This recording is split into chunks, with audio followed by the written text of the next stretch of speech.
Saya hanya melihat bahwa langkah-langkah Bapak Presiden selama 1 tahun ini, dia meletakkan dasar-dasar pemerintahannya itu dengan menegaskan kembali perlunya kedaulatan negara.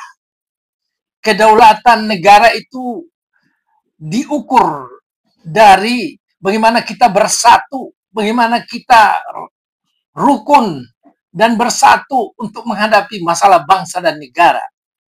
Kedaulatan juga diukur dari bagaimana kita menggunakan pinjaman-pinjaman luar negeri secara efisien dan efektif. Kedaulatan juga diukur bagaimana kita memiliki harga diri sebagai masyarakat internasional. Dan Bapak Presiden telah melangkah seperti itu. Saya perhatikan bahwa Bapak Presiden sangat menegaskan pentingnya martabat nasional. Martabat nasional yang harus kita miliki bersama untuk membangun bangsa dan negara.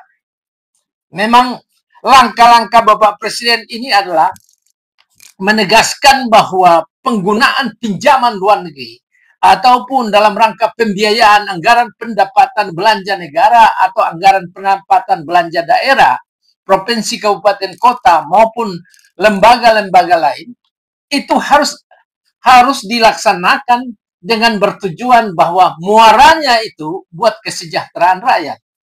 Jadi dari sejumlah pernyataan-pernyataan Bapak Menteri Keuangan, Bapak Purbaya, terlihat bahwa ini adalah baru data saja, itu sudah banyak kebocoran-kebocoran yang sangat menyedihkan, memprihatinkan kita sebagai anak bangsa.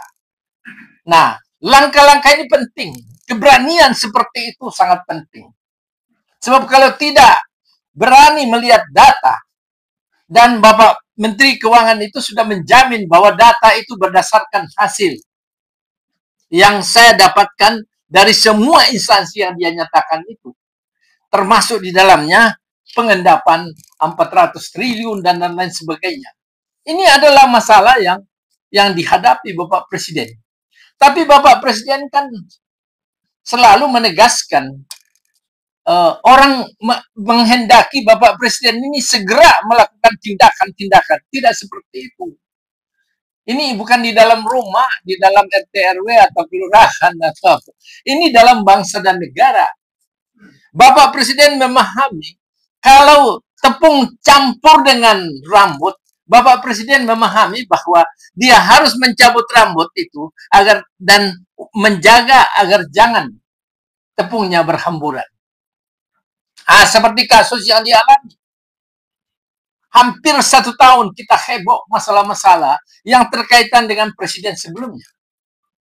Heboh bermacam-macam. Sampai-sampai hampir orang terkecoh dengan berita sana, berita sini. Tapi Bapak Presiden Prabowo memiliki suatu kearifan yang bersumber dari hatinya yang terpelihara untuk melihat bahwa Bapak Presiden Prabowo memahami bahwa pentingnya menghargai presiden-presiden sebelumnya dalam melanjutkan kepemimpinannya sebagai kepala pemerintahan dan kepala negara. Bapak Prabowo tidak langsung mengikuti arus bahwa dia harus menghukum Bapak Presiden sebelumnya. Tidak harus bahwa membuat wakil presiden seperti itu. Pandangan orang itu sebagian besar negatif. Sebagian besar menghendaki Bapak Presiden menggilas presiden dan wakil presiden sekarang. Presiden sebelumnya dan wakil presiden. Saya salut kepada Bapak Presiden bahwa dia memahami pentingnya menjaga nama baik orang. Terlepas dari ada mungkin kekurangan sana sini presiden-presiden sebelumnya, tetapi kita harus paham bahwa penyelenggaraan negara selama 10 tahun, dan saya ikuti sendiri, saya ada dokumennya juga. Kita ini kalau tidak dengan negosiasi Bapak Presiden sebelumnya dan timnya dengan negara Cina, mungkin kita sudah tutup. Saya ulangi, Bapak Presiden Prabowo sangat memahami peranan penting negara Cina, negara Tiongkok, Presiden Xi Jinping terhadap negara kita. Tidak bisa dipungkiri bahwa negara ini berlangsung dari 2014 sampai 2024. Ada perjanjiannya itu. Kita dibantu sepenuhnya dari segi proyek infrastruktur nasional maupun proyek infrastruktur lainnya. Jadi semua yang ada itu adalah bantuan kepercayaan pinjaman. Orang semua memelesetkan bahwa dia banyak disimpangkan sana sini, banyak dikorupsi. Itu kan masalah lain. Kalau kita berbicara untuk yang lebih besar, jangan soal-soal kecil kita masalahkan. Karena membangun negara harus berpikiran positif, berpikiran besar. Nggak mungkin negara begini mau dibangun dengan pikiran negatif, bermusuhan, mencaci maki seperti itu. Nggak mungkin. Nggak mungkin. Maka terima kasih Bapak Presiden Prabowo memahami. Banyak orang juga ribut tentang masalah Palestina. Bapak Presiden Prabowo itu mengerti namanya fora internasional. Hubungan bilateral dan multilateral. Dia mengerti.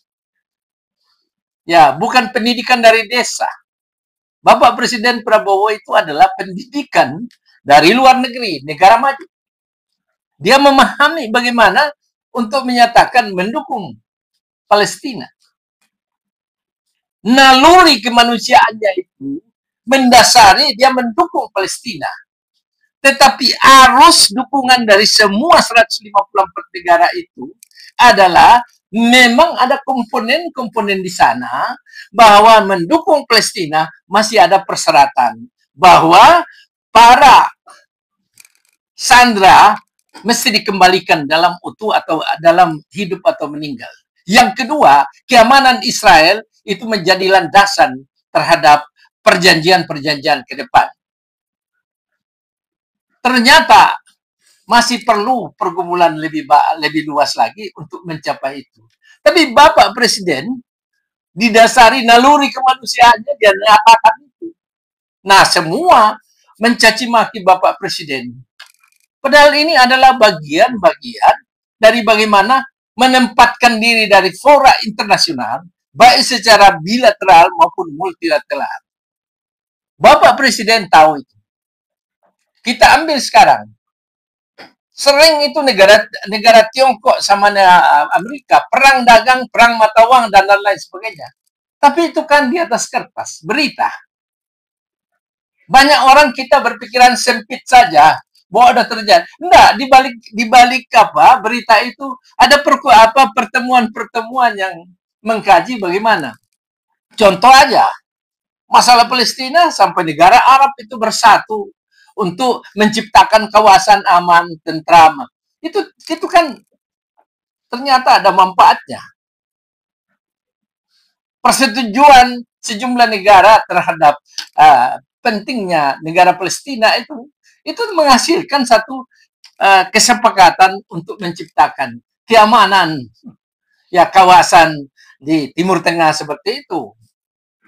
Tapi terlepas dari itu, masalah yang paling misalnya saja Bapak Menteri Keuangan jalan kemudian saya kira ini salah satu hal yang bagus.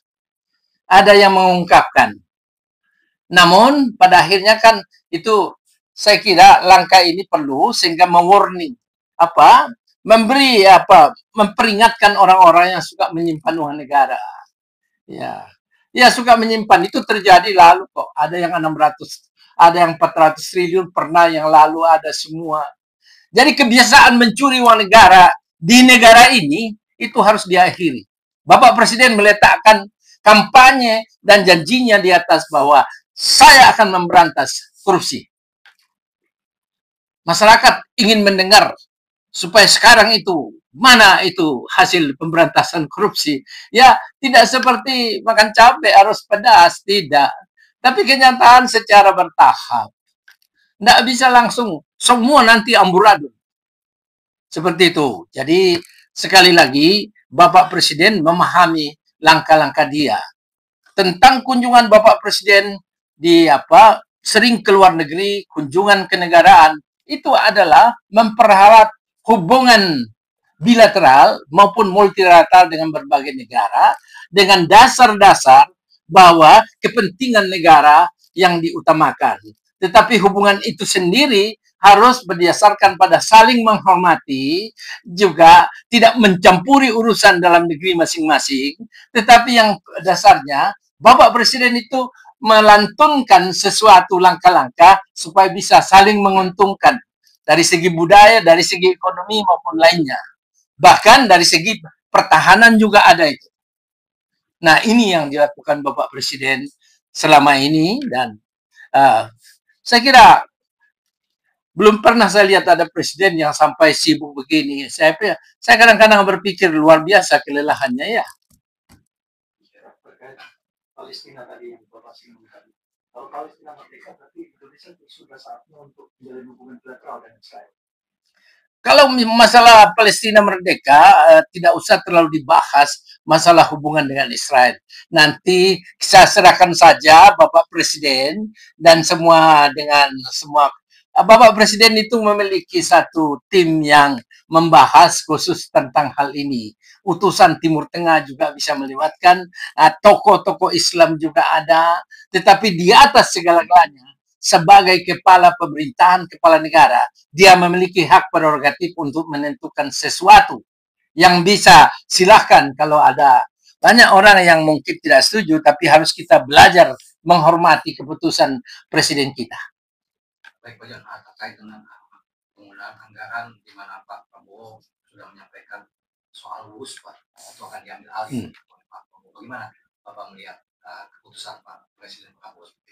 Ya, masalah kereta api cepat ini, ya semua orang memiliki pendapat, bahkan yang pernah juga dipecat dan lain-lain apa semuanya, menyatakan ada korupsi, ada markup, ada apa. Saya kira ini semua kan pembicaraan simpang siur. Kalau memang hal itu ada sesuatu, silakan lapor ke penegak hukum. Jangan sekarang ini semua orang saling memfitnah di media elektronik, media digital maupun media cetak, saling fitnah. Saya berpikiran bahwa Bapak Presiden berani menyatakan itu karena dia sendiri tahu bahwa bagaimana untuk merestrukturisasi, menjadwalkan kembali utang ini agar tidak terlalu membebani negara ini.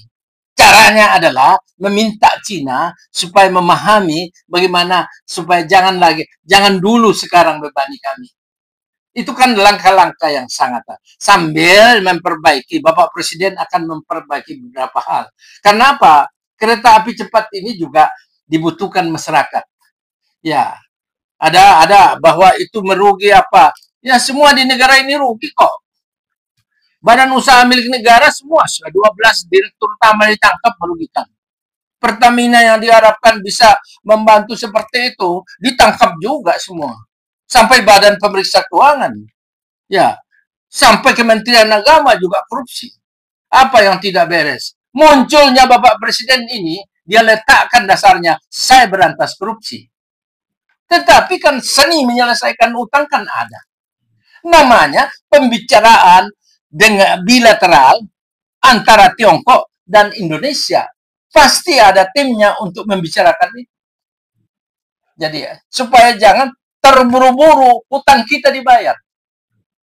Kalau salah menanggapinya, akan timbul masalah. Silakan bayar utang sekarang.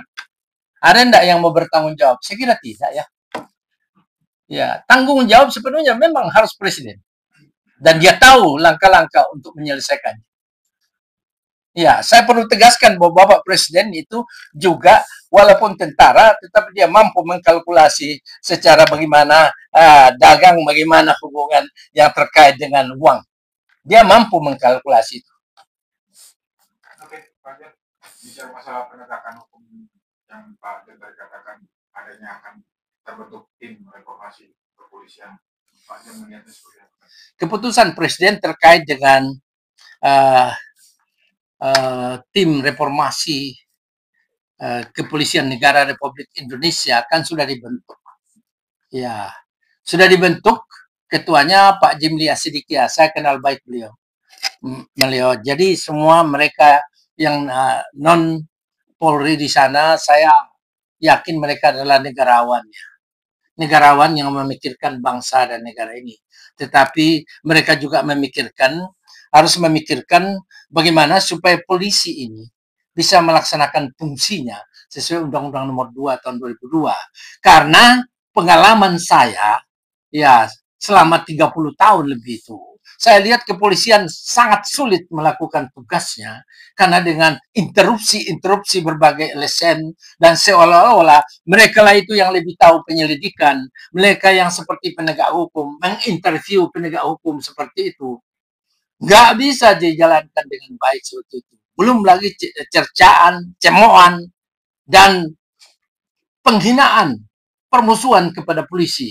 Nggak bisa jalan. Maka reformasi kepolisian harus mencantumkan terkait dengan kewibawaan polisi yang bisa diwujudkan dalam bentuk ya misalnya cara memperlakukan masyarakat. Karena tujuan dari Undang-Undang Nomor 2 tahun 2002 itu adalah kepolisian mewujudkan keamanan dan ketertiban masyarakat dalam negeri sambil menegakkan hukum dan menghormati HAM. Jadi sebetulnya ini sudah cuma kan sering diinterupsi. Ya, tidak usah jauh. Dari TV aja deh. Bagaimana saudara? Bapak bisa membuktikan seperti pemeriksa itu loh. Padahal tidak bisa. Yang namanya penyidikan tidak boleh dibuka itu. Tapi dasar teman-teman kan ingin seperti apa? Jadi polisi menjadi di apa? Dia diperiksa oleh wartawan gitu loh. Ya, saya menghormati tugas wartawan. Cuma kalau ke depan itu kalau bisa aspek-aspek yang terkait kerahasiaan penyidikan itu nggak usah didiskusikan di media massa, nggak usah, tunggulah dan ada pertanggungjawaban daripada reserse kriminal terhadap masyarakat. Ya, kan banyak yang lalu itu seperti polisi itu bodoh sekali ya. Polisi itu salah, polisi itu saya harus bawa ke presiden misalnya, tapi nyatanya kan tetap aja bersalah. Ya, polisi tetap tegak dalam hal menegakkan hukum per hari ini. Namun kepahitannya juga banyak. Jadi kalau dikatakan ini reformasi kepolisian sudah masuk orang negarawan. Ada 4 situ mantan Kapolri, Pak Listio Sigit, kemudian Pak Tito Karnavian, Badrodin Haiti dan Pak Idam Aziz. Saya kira cukup bagus.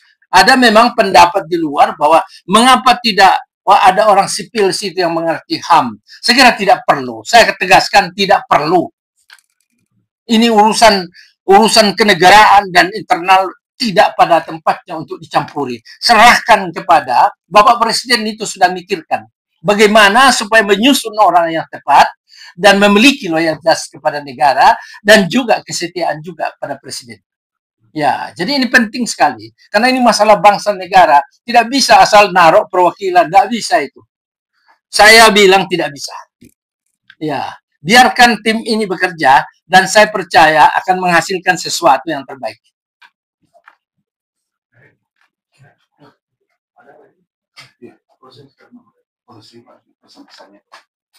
Ya, apapun yang dilaksanakan oleh Bapak Presiden, saya pribadi memahami dan sangat menyampaikan terima kasih karena langkah-langkah ini sering dianggap keliru, salah maupun tidak baik. Tapi saya tahu jalan pemikirannya bahwa ini pasti muaranya akan bermuara kepada stabilitas kita, stabilitas ekonomi, dan lambat laun akan terjadi stabilitas keamanan di bangsa ini untuk menuju satu stabilitas politik. Politik juga harus berusaha menjaga diri. Para teman-teman yang berada di legislatif menjaga diri supaya mulailah sekarang memikirkan bagaimana supaya mendukung segala program itu supaya terwujud kesejahteraan rakyat bersama. Hindarilah, mulai sekarang usahakan hindarilah pemikiran-pemikiran di semua pejabat negara, mulai dari pusat sampai ke daerah. Sudah saatnya, sudahlah yang lalu kita sudah tidak usah pikirkan. Tapi ke depan ini berubahlah ke arah yang lebih baik supaya bangsa ini tetap tegak dan juga Bapak Presiden tenang untuk melaksanakan tugas-tugasnya sebagai kepala negara dan kepala pemerintahan. Merdeka.